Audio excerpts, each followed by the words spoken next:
네, 큰 그림 그리기가 정말 쉽지 않았던 이번 한 주였습니다. 주말 앞두고서는 시장은 오늘도 방향성, 오리무중, 변동성도 계속해서 연출되고 있는데요. 최태규 전문가와 함께 그래도 시장의 중심 저희 잡아보겠습니다. 전문가님 어서 오세요. 네, 반갑습니다. 스트레스가 많습니다. 요즘 네네. 시장 대응하시면서 진단 많이 빼고 계실 것 같은데 네네. 투자자분들이 가장 스트레스를 많이 받아 하시는 게 이 변동성이 아닐까요? 맞습니다. 네. 지금 시장 변동성이 엄청나게 크게 나타나고 있는데 일단 과연 이러한 변동성 요인은 제가 봤을 때 딱 두 개밖에 없다고 보여집니다. 일단 요인 보기 전에 일단 미국 증시 보면은 굉장히 안정적으로 가고 있거든요. 뭐 애플 같은 경우는 이제 또 다시 2조 달러 만들고 테슬라 같은 경우는 뭐 2천 달러까지 훌쩍 넘어가면서 시총 11위까지 올라가는 모습 보여주고 있습니다. 이렇듯 미국 증시는 S&P, 나스닥 같은 경우 신고가 치고 가고 있고 반면에 다우 같은 경우는 아직은 조금 신고가를 가기 위해서는 좀 시간적 여력이 남아 있는데 미증시는 우리 3월 달과 같은 그러한 변동성 전혀 없죠. 근데 우리는 3월 달을 연상시킬 정도로 이번 주 좀 변화가 강하게 나타나고 있습니다. 제가 봤을 땐 결국 이 두 가지 요인인데 하나는 공매도에 대한 불확실성 그리고 이제 코로나인데 일단 코로나 같은 경우는 일단 확진자가 많이 늘어났기 때문에 그거에 대한 전파는 일정 부분 나오게 돼 있어요. 그러니까 추가적인 코로나 확산은 이어질 테고 그게 결국 이번 주말에 어느 정도 좀 잡힌다라는 뉴스가 나오면 이 또한 코로나는 시장에서 다시 한번 잠잠해질 가능성은 있고요. 네. 그다음에 공매도 같은 경우는 지금 정부에서도 진퇴양난일 겁니다. 일단 여권 내에서 뭐 아니면 홍남기 부총리까지도 공매도 연장해야 된다 이러한 이야기가 나오고 있는데 과연 그게 될지 안 될지는 알 수 없거든요. 그럼 그러한 것들이 확인되기 전까지는 수급 주체들도 좀 뒤에 떨어져서 볼 것 같습니다. 만약에 연장이 되게 되면은 아마 개인들 중심의 또 장세가 이어지고 기관 외국인들은 이전과 비슷한 스탠스를 취할 것 같고요. 네. 만약에 공매도가 그만두게 되면은 네. 결국은 개인 큰 수급들은 빠져나가는 모양새가 나오면서 시장에 좀 변동성 줄 것 같아요. 그러면 네. 지금 코로나로 인해서 가장 많이 움직이는 게 이제 또 마스크주인데 우리 한번 마스크주들하고 또 교육주 한번 대표주 한 번씩 보겠습니다. 학생들은 참 걱정이 많겠어요. 그렇죠? 네, 그렇죠. 교육주가 이번 주에 플레이가 강했는데 한번 볼까요? 예, 네. 먼저 이제 마스크 웰크론인데 이 종목 오히려 코로나 막 할 때 가장 많이 소외받았어요. 그래놓고 지금에 와서 이렇게 강하게 뜨는 건 결국 소외받았기 때문에 다시 한번 결국 이러한 매집 과정에서 수급들이 만들어 놓고 올리는 거예요. 이게 뭐 특별히 뭐 실적이 늘어나거나 뭐 딴 게 아니고 그냥 타이밍상 한번 올려줄 자리이기 때문에 주도적으로 올렸다라고 보시면 되고요. 네. 그다음에 이제 교육주도 보시면은 제가 봤을 땐 애니눅률 같은 경우 최근에 좀 강하게 올라갔는데 이 종목도 마찬가지예요. 얼마나 많이 소외받았어요. 아까 그 웰크론하고 차트가 똑같습니다. 그래놓고 지금 다시 한번 올라가는 모양새 보여주는데 결국 이 교육주도 마찬가지입니다. 뭐 이제 2학기 개학할 때 원격 아니면 전체적으로 학생들 못 나갑니다. 이랬을 때는 이게 더 또 주도가 되겠지만 일정 부분 뭐 학교 나가는 거에 크게 지장이 없으면 또 다시 소멸하면서 잊혀질 수 있으니까 좀 조심하고요.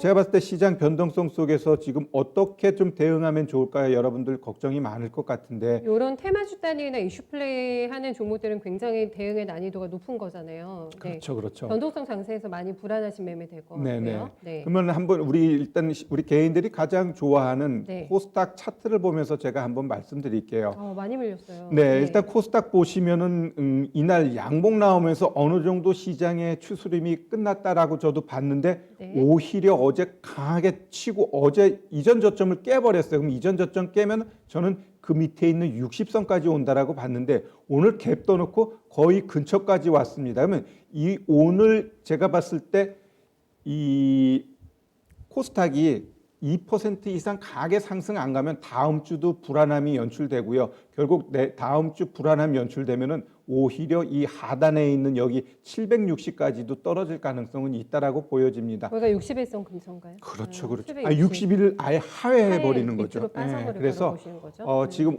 이번 주 오늘이 굉장히 중요해요. 코스닥 같은 경우 지금처럼 뭐 이 약보합 내지 뭐 이런 식으로 끝나면 다음 주도 불안함이 연장될 수 있어요. 왜? 예. 오늘 갭 뜨면서 갔다라는 걸 한번 가겠다라는 건데 그 갭이 결국 우리가 말하는 거짓이었다라는 거거든요. 네. 그러면 이게 거짓이 아니라면 아침에 흔들어 놓고 웬만한 거 흔든 다음에 다시 오히려 1%, 2% 올려버리면 시장이 오히려 이제 저점 만들었다고 어느 정도 볼 수 있어요. 그러니까 오늘 종가 흐름이 굉장히 중요할 것 같습니다. 네. 하지만 지금 상황으로 봐서는 코스닥이 2%대까지 반등하기가 쉽지가 않을 것 같은데 그거 그럼 다음 주도 굉장히 코스닥은 보수적으로 권고해 주시는 거죠, 전략? 네, 근데 지금 시장이 그냥 이유 없이 오르고 이유 없이 내리기 때문에 네. 그건 진짜 몰라요. 그냥 이러다가 2% 올라갈 수도 몽상이. 있는 게 네. 지금 장세이기 때문에 그래요. 딱 예단하기는 참 어렵다 이렇게 말씀드리겠습니다. 알겠습니다. 다음은 뭐 지금 시장의 변동성 장세라는 게 정말 투자 심리가 불안하다라는 거를 읽을 수 있는 대목 중에 하나가 테마판이 지금 펼쳐지고 있는 상황인 거잖아요. 지금 경력주와 동시에 자금이 몰리고 있는 게 방산주. 네, 경력과 방산에 오늘 테마 플레이가 같이 나오고 있는 거 먼저 해석을 조금 해볼까요, 전문가님? 네. 아, 그거는 그동안 너무 소외받았기 때문에 이들이 올라갈 수 있는 이유, 요인이 없었어요. 먼저 북한 쪽에서 우리 쪽에 뭔가 물리적으로 하기에는 지들이 너무 힘들어요. 왜?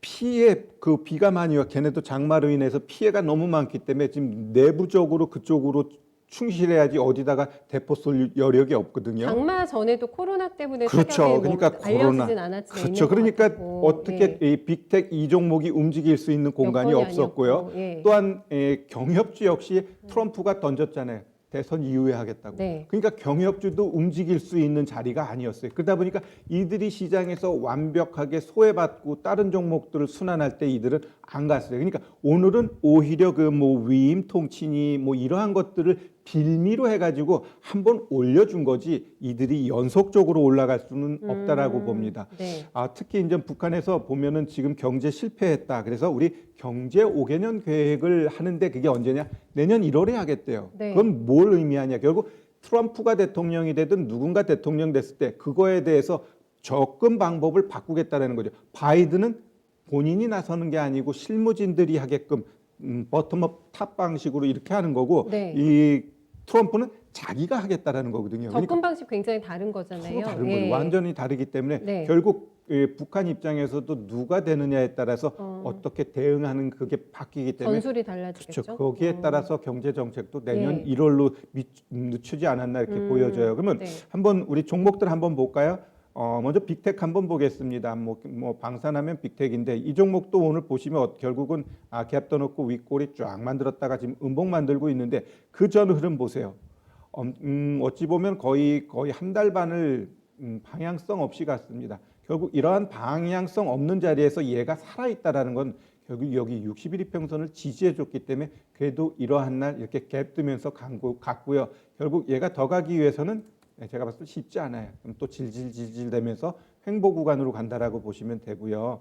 그다음에 경협의 이제 대표적인 게 이제 아난티인데 아난티도 보시면은 차트 잘 만들었어요. 근데 최근에 이제 시장 일주일 하락하면서 동반 같이 하락했다가 오늘 네. 한번 60일 이평선까지 위에 저항대까지 한번 터치하고 내려왔습니다. 그러면 얘가 올라갈 수 있는 요인이 있나는 또 없어요. 그러면은 결국은 당분간은 아마 오늘 고점을 목표로 해가지고 절절절절 크게 변화가 없다면 살살살살 올라갈 가능성은 있다라고 좀 보여집니다.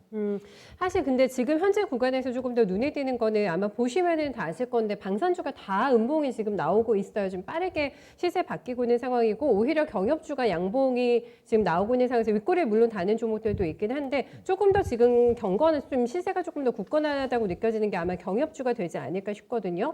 오늘 통일부 장관이 또 개성공단기업협회 회장들과 면담 예정이 돼 있다고 해가지고 이걸 조금 더 모멘텀으로 보면서 방산주와는 다르게 경협주는 조금 더 접근이 적극적으로 들어가도 될지 이런 고민하실 것 같아요. 네, 경협주. 일단 뭐 네. 우리 뭐 통일부에서 북한에 대해서 접근은 하고 있지만 북한이 대답이 없잖아요. 그 결국 우리만 떠드는 모양새가 되는데 네. 결국 그러한 것들은 시장 수급의 싸움이에요. 그냥 그거 하나 빌미로 해가지고 추가적으로 더 올리고 싶으면 올리면 선수들 붙어서 올라가게 돼 있는데 과연 그렇게까지 파급력이 있는 이슈냐라고 봤을 때 제가 봤을 땐 아니라고 보여지는 거죠. 만약에 그런 게 딱 떴으면은 바로 올라가야 돼요. 바로 올라가야지 뭐 상한가를 찍든 이래야지 지금처럼 막 아난티만 보더라도 윗꼬리가 지금 몸통보다 길다라는 것은 그닥 힘이 없다라고 보여지고 있고요. 일단 뭐 아직은 오늘 시간 많이 남아 있어요. 뭐 종가까지 또 올려놓을 가능성은 있는데 만약에 종가까지 얘가 올려놓으면서 윗꼬리가 작아지면은 오히려 다음 주에는 또 60일 이평선 갭 떠서 갈 가능성도 없지 않아 있어요. 그러면 이 윗꼬리를 얼마나 잡아먹고 거래가 늘어나느냐, 그리고 오후에 얼마나 더 탄력적으로 힘있게 그 올라가느냐가 다음 주 시장에 어느 정도 수급에 영향을 주지 않나 이렇게 보여집니다. 네,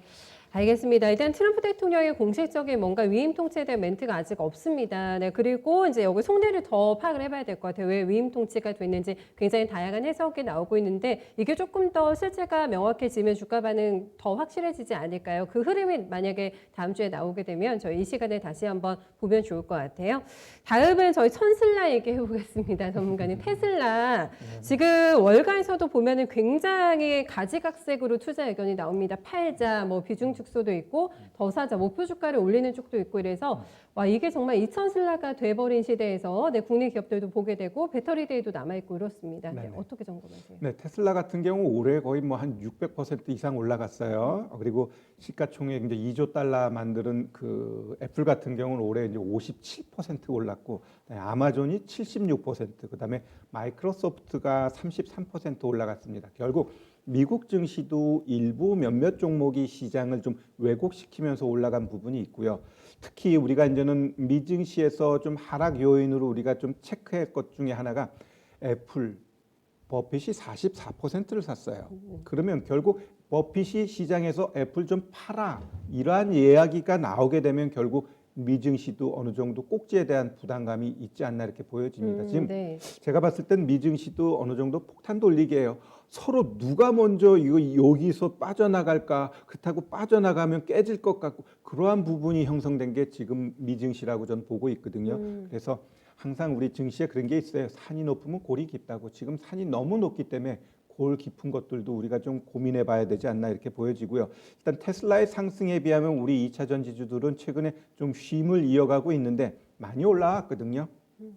상대적으로 많이 올라왔기 때문에 이들이 한 번은 쉬는 자리인데 결국 이들 종목이 제가 봤을 때 공매도가 연장되게 되면 또 다시 올라갈 가능성은 있다라고 보여집니다. 네. 먼저 LG화학 차트 한번 보시면 신고가 만들고 시장 하락하면서 같이 하락했어요. 그러나 얘는 21 이평선 정확하게 지지해주고 있습니다. 그러면 이러한 종목군들은 제가 봤을 때 일단 갭 메우는 이 자리까지는 충분히 다시 어느 정도 올라갈 수 있어요. 신고가는 결국은 공매도 이러한 것들까지 같이 이 얼버무려지면서 해제가 되면은 네. 다시 한번 신고가 가능성은 있다라고 보여지고요. 결국 이렇게 하락을 만든다라는 것은 공매도가 만약에 그 다시 그 해제가 아니라면 그 뭐랄까 공매도가 다시 금지 풀리면요. 네. 풀려버리면은 네. 수급들은 바빠지거든요. 빨리빨리 이거를 매도해야 되는 하루에 다 팔 수 없어요. 일정 부분 시장 하락에 대비해서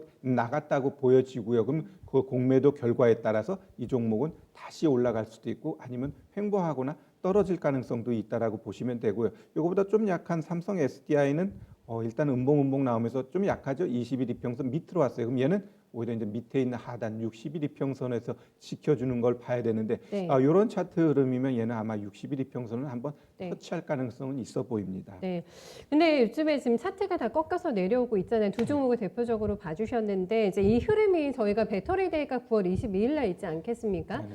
테슬라 쪽에서 이런 반응이 나오면서 중국 업체들이 굉장히 강하게 드라이브 걸면서 굴기 뭐 우리 신기술 개발했다, 배터리 단가 낮추겠다 이렇게 하면서 손잡으려고 하는 움직임이 나오고 있고 오늘 사이 키플레이어를 보면 첨보거든요. 첨보가 지금 신고가를 내면서 다른 2차 전지주와는 굉장히 다른 양상을 보여주고 있기 때문에 이 배터리 대에 따른 영향력과 어떻게 내가 옥석을 전기차 안에서도 골라내야 될지 거기에 대한 숙제가 조금 있는 것 같아서 어떻게 해결하는 게 좋을까요? 테슬라의 그 데이는 2주 전, 3주 전에 나왔던 이슈예요. 예, 그렇기 때문에 그게 시장에서 지금 다시 부각되는 건 좀 가까워졌기 때문에 그런데 제가 봤을 때는 그거로 인해 가지고 종목들 움직임이 변화했다라고 생각지는 않고요.